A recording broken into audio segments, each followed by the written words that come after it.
ত্রয়োদশ জাতীয় সংসদ নির্বাচনকে সামনে রেখে সারা দেশে চলছে মনোনয়নপত্র তোলা ও জমা দেওয়ার কার্যক্রম। নির্বাচন কমিশন ঘোষিত তফসিল অনুযায়ী মনোনয়ন ফর্ম জমাদানের শেষ দিন কাল সোমবার। বিস্তারিত ডেস্ক রিপোর্টে।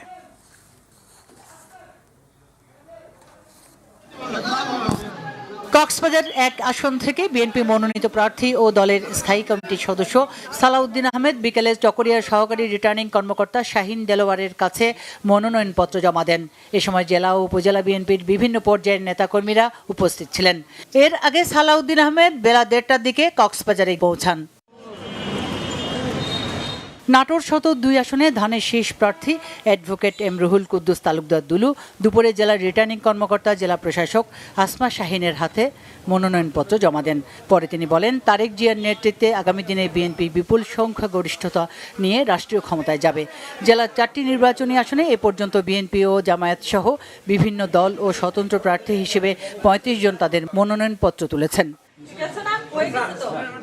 নোয়াখালী ২ সেনবাগ আসনে বিএনপি মনোনীত প্রার্থী জয়নুল আবদিন ফারুক দুপুরে উপজেলা নির্বাহী কর্মকর্তা মহসিয়া তাবাসসুমের কাছে মনোনয়নপত্র দাখিল করেছেন। বিএনপি চেয়ারপারসনের উপদেষ্টা জয়নুল আবদিন ফারুক সেনবাগ সোনাইমুড়ি আসনে ষষ্ঠবারের মতো বিএনপি থেকে নির্বাচনে অংশ নিচ্ছেন। রাজশাহী ১ আসনে বিএনপি মনোনীত প্রার্থী দলের চেয়ারপারসনের উপদেষ্টা অবসরপ্রাপ্ত মেজর জেনারেল শরীফ উদ্দিন দুপুরে রিটার্নিং কর্মকর্তা আফিয়া আক্তারের হাতে মনোনয়নপত্র জমা দেন। পরে তিনি সাংবাদিকদের বলেন, নির্বাচনী মাঠে উৎসবমুখর পরিবেশ বিরাজ করছে। রাজশাহীর ৬টি সংসদীয় আসনে মনোনয়নপত্র নিয়েছেন ৪৪ জন। এদিকে সকালে চট্টগ্রামে রিটার্নিং কর্মকর্তা ও বিভাগীয় কমিশনার কার্যালয়ে মনোনয়নপত্র জমা দেন চট্টগ্রাম ৫ আসনের বিএনপি মনোনীত প্রার্থী ও দলের সাংগঠনিক সম্পাদক মীর মোহাম্মদ হেলাল উদ্দিন। এছাড়াও বিভিন্ন দলের ও স্বতন্ত্র আরও কয়েকজন প্রার্থী মনোনয়নপত্র জমা দেন। শেষ মুহূর্তে মনোনয়ন জমাদানের পাশাপাশি মনোনয়নপত্র সংগ্রহ করেন বেশ কয়েকজন প্রার্থী। চট্টগ্রামের ১৬টি আসনে এ পর্যন্ত বিভিন্ন দলের ও স্বতন্ত্র ১৯২ জন মনোনয়নপত্র সংগ্রহ করেছেন। ব্রাহ্মণবাড়িয়া ৩ আসনে বিএনপি মনোনীত প্রার্থী হিসেবে মনোনয়নপত্র দাখিল করেছেন দলের অর্থনৈতিক বিষয়ক সম্পাদক ও জেলা বিএনপির সভাপতি ইঞ্জিনিয়ার খালেদ হোসেন মাহবুব শ্যামল। সকালে তিনি ব্রাহ্মণবাড়িয়ার জেলা প্রশাসক ও জেলা রিটার্নিং কর্মকর্তা শারমিন আক্তার জাহানের কাছে আনুষ্ঠানিকভাবে তার মনোনয়নপত্র জমা দেন। মনোনয়ন জমা দিয়েছেন ইসলামী আন্দোলনের প্রার্থী নায়েবে আমির সৈয়দ মুফতি ফয়জুল করিম এবং বরিশাল ২ আসনের এনপিপির প্রার্থী মোহাম্মদ সাহেব আলী।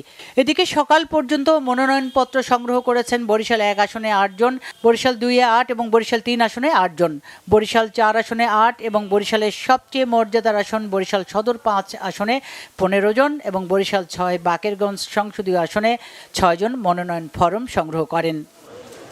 উৎসব মুখর পরিবেশে ফরিদপুর ৩ আসনে মনোনয়নপত্র দাখিল করেছেন বিএনপি মনোনীত প্রার্থী চৌধুরী নায়েব ইউসুফ।